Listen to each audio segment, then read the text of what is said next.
పెళ్ళైనా పండగైనా వేడుక ఏదైనా పట్టుచీరల ప్రత్యేక వేదిక వారాహి సిల్క్స్.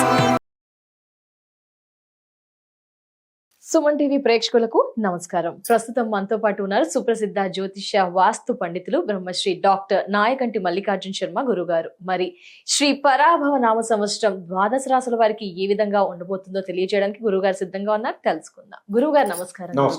గురుగారు, మరి పరాభవ పేరే కొంచెం డిఫరెంట్ గా ఉంది గురుగారు, అంటే భయం కలిగించేలా అనిపిస్తుంది నాకైతే. నా వరకు అందరి పరంగా ఈ పరాభవ నామ సంవత్సరం ఎలా ఉండబోతుందో తెలియజేస్తూ రాశి ఫలాలు కూడా తెలియచేరా గురువు గారు? తప్పకుండా అమ్మా. ఓం శ్రీ గురుభ్యో నమః. ఓం శ్రీ మాత్రే నమః. శ్రీ పరాభవ నామ సంవత్సరం. పరాభవ నామ సంవత్సరం అంటే పరాభవం జరగటం అని అర్థం. అంటే మహాభారతంలో ద్రౌపది దుర్యోధనుని పరాభవించినట్టు, అంటే మనకు పరాభవం జరిగింది కదా అని అనుకుంటారు. చేదు అనుభవం కాదు, అవమానించటం, క్రిటిసైజ్ అంటారు, విమర్శించటం, పరాభవించటం. అంటే పరాభవం అంటే ఏమిటంటే ఇది ప్రభవాది సత్య సంవత్సరాల్లో 40వ సంవత్సరం శ్రీ పరాభవనామ సంవత్సరం అంటారు. శ్రీ పరాభవనామ సంవత్సరంలో సహజంగా అనేక మార్పులు, అనేక పరిణామాలు. అంటే శ్రీ పరాభవ అంటే what is the meaning of Parabhava అంటే అనేక మార్పులు, చేంజెస్, అంటే number of changes, number of incidents. Criticise అంటే అవమానం, అనుమానం, రకరకాలు. అంటే పరాభవించటం అంటే నోబడి క్రిటిసైజ్ అంటాం కదా, ఇక్కడ క్రిటిసైజ్ అంటే విమర్శించడం, దాన్ని విమర్శించి పరాభవించి మనల్ని అవమానించే నామ సంవత్సరం శ్రీ పరాభవ నామ సంవత్సరం. ఆ అవమానాలను తట్టుకొని నిలబడి మనకు భగవంతుడు అనుగ్రహం ఇవ్వాలి, ఆచితూచి అడుగు వేయాలి అనే నామ సంవత్సరం శ్రీ పరాభవ నామ సంవత్సరం అంటారు. మరి ఈ పరాభవ నామ సంవత్సరం తులారాశి వారికి ఎలా ఉండబోతుంది గురుగారు? శ్రీ గురుభ్యో నమః. ఓం శ్రీ మాత్రే నమః. శ్రీ పరాభవ నామ సంవత్సరం అంటే అనేక పరిణామాలు, అనేక మార్పులు, అవమానాలు, అనుమానాలు. అంటే ప్రతి విషయంలో కూడా కొంత ఎక్స్పీరియన్స్ని గెయిన్ చేసి ముందుకు వెళ్ళి అలాంటి పరాభవాలు, అలాంటి అవమానాలు జరగకుండా ఆచితూచి అడుగు వేసుకుని ముందుకెళ్లే నామ సంవత్సరమే పరాభవ నామ సంవత్సరం. ఈ పరాభవ నామ సంవత్సరం తులారాశి వాళ్ళకు ప్రత్యేకంగా చూసుకునేటట్టయితే చిత్తా నక్షత్రం 3-4 పాదాలు, స్వాతి నక్షత్రం 1, 2, 3, 4 పాదాలు, అలానే విశాఖ నక్షత్రం 1, 2, 3 పాదాలు జన్మించిన వాళ్ళందరూ కూడా తులారాశి జాతకులు అవుతారు. తులారాశి జాతకులు అంటే ఏంటంటే రారి, రో, రో, రే, తో అనే అక్షరాల వాళ్ళందరూ కూడా, తీ, తూ, తే అనే అక్షరాల వాళ్ళందరూ కూడా తులారాశి అవుతారు. ఈ తులారాశి వాళ్ళకి ఎలా ఉండబోతుందని చూసుకునేటట్టయితే మనకు 5 ఆదాయం ఉంటుంది, అలానే 14 ఖర్చు, అలానే రాజ్యపూజ్యం 6 ఉంటుంది, అవమానం 3 ఉంటుంది. అంటే 5, 14, 6, 3 ఉంటుంది. అంటే ఎందుకని ఎలా ఉండబోతుంది అంటే ప్రతి వాళ్ళకు ఓ రీజనో, ఓ కారణమో ఏదో ఒకటి ఉంటుంది. ఇలా చెప్పంగానే భయభ్రాంతులు చెందాల్సిన పనేమీ లేదు. గ్రహగమన గతుల విషయానికి ముఖ్యంగా వస్తే తులారాశి వాళ్ళకి మిథునంలో జూన్ 2 వరకు కూడా గురువు ఉండటం, ఆ 2వ తారీఖు తర్వాత కర్కాటక రాశిలో అక్టోబర్ 31 వరకు ఉంటాం, 31 తర్వాత నుంచి డిసెంబర్ 18 వరకు సింహరాశిలోను అతిచారంలోను, తర్వాత డిసెంబర్ 10 నుంచి వక్రస్థితిలో ఉంటాడు గురువు. ఈ తులారాశి వాళ్ళకు వచ్చేటప్పటికల్లా తృతీయాధిపతి, షష్టమాధిపతి అయిన గురువు భాగ్యస్థానంలో ఉంటాడు జూన్ 2 నుంచి.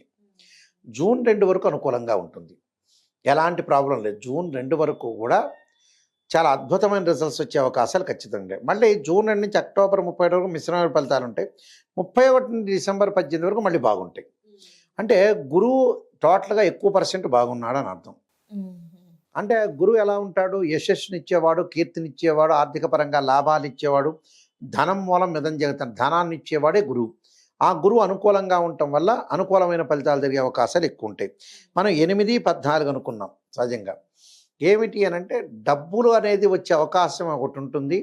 కొన్ని ప్రత్యేకమైన వస్తువు, ఇళ్ల నిర్మాణాలు, ఇళ్ళు కన్స్ట్రక్షన్స్, ఇంటిపైన ఇల్లు వేయటం, స్థలాలు కొనుగోలు చేయటం, ల్యాండ్స్ కొనుగోలు చేయటం, కుటుంబ పరంగా ఏదైతే పెండింగ్లో ఉన్నాయో ప్రాజెక్టులు, గతంలో చేయలేని విషయాలన్నీ కూడా డబ్బు ఖర్చు పెట్టి ఈ సంవత్సరం చేస్తారు, అందువల్ల ఖర్చు అవుతుంది.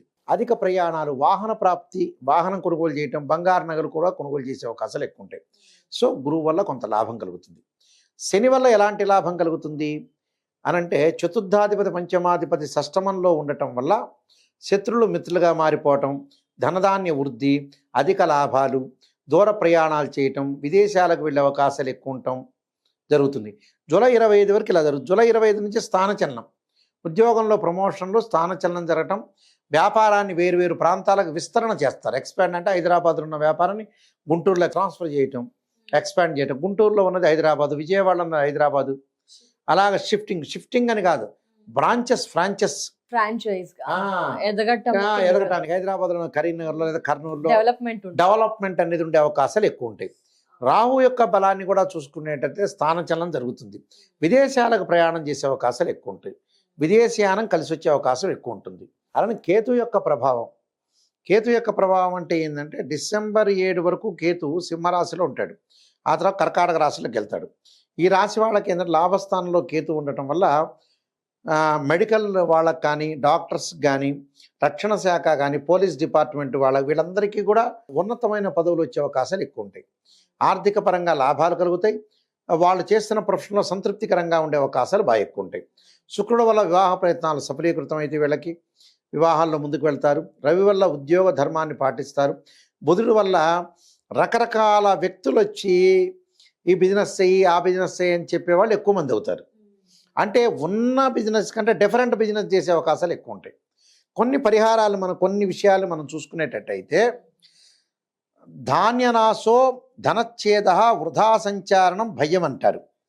అంటే స్వజనులతోట కొంత ధాన్యపరంగా ఇబ్బందులు కలగకుండా చూసుకోండి, ధన నష్టం కలగకుండా చూసుకోండి.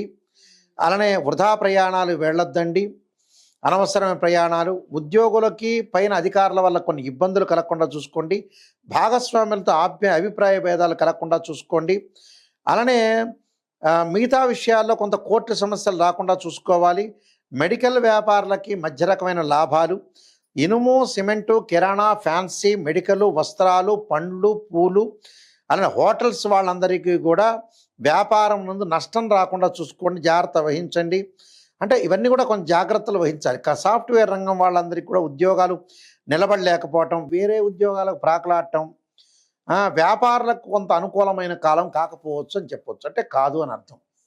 అంటే జాగ్రత్త వహించండి, పెట్టుబడి పెట్టండి. ఏది పెట్టుబడి పెట్టాలో కొంత జాగ్రత్తగా ఉండి ముందుకు వెళ్ళాలి. రియల్ ఎస్టేట్ రంగం వాళ్ళకు కూడా కొంత మాత్రమే సానుకూలంగా ఉంటుంది. వ్యవసాయదారులకైతే మటుకు కొద్దిగా అధిక పెట్టుబడి పెట్టకుండా తక్కువ పెట్టుబడి పెట్టుకోవటం చాలా మంచిది. ఎవరైనా ఎనీ బిజినెస్ సెక్టార్లో ఉన్న వ్యక్తులు తక్కువ పెట్టుబడి మాత్రమే పెట్టుకోండి. ఎవరైనా సరే జాగ్రత్తగా ఉండటం అనేది చాలా ఇంపార్టెంట్. అంటే ప్రతి విషయంలో కూడా కొద్దిగా జాగ్రత్తగా ఉండి బంధుమిత్రులతో విరోధ భావాలు రాకుండా లైఫ్ని ప్రణాళికాబద్ధంగా నిర్ణయం చేసుకొని ముందుకెళ్ళటం చాలా మంచిది. అందువల్ల ఇలాంటి విషయాల్లో కొద్ది జాగ్రత్తగా ఉండి కొన్ని పరిహారాలు చేసుకొని ముందుకు వెళ్ళటం మంచిది. మరి తులారాశి వారు ఎలాంటి పరిహారాలు పాటించాలి గురుగారు? కార్తవీర్యార్జునుని యొక్క మంత్రము, సుదర్శనుడి యొక్క మంత్రము, విష్ణువుని ఆరాధన చేయటం మంచిది.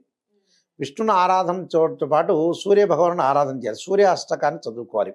ప్రభాకరాయితే దివాకరాయతీమే తన్నో సూర్య ప్రచోదయాత్ అనే మంత్రాన్ని చక్కగా చదువుకోవాలి. దానివల్ల కూడా మనకి మంచి రిజల్ట్స్ వచ్చే అవకాశాలు ఖచ్చితంగా ఉంటాయి. అంటే ఇలాంటి పరిహారాలన్నీ కూడా చేయటం వల్ల కూడా మనకి వ్యాపారస్తులు మటుకు నూతన వ్యాపారాలలో విషయంలో కొద్దిగా తక్కువ పెట్టుబడి పెట్టి ముందుకెళ్ళాలి. బంధుమిత్రులతో విరోధ భావాలు కలగకుండా చూసుకోవడం చాలా మంచిది. ఈ తులారాశి వాళ్ళకి ఈ శ్రీ పరాభవనామ సంవత్సరంలో పరమేశ్వరుడు యొక్క కరుణాకటాక్షాన్ని పొందాలని ఆశిస్తూ సర్వే జన సుఖినో భవంతు. ధన్యవాదాలు గురుగారు. తులారాశి గురించి తెలియజేస్తూ పరిహారాలు తెలియజేసినందుకు నమస్కారం. నమస్కారం.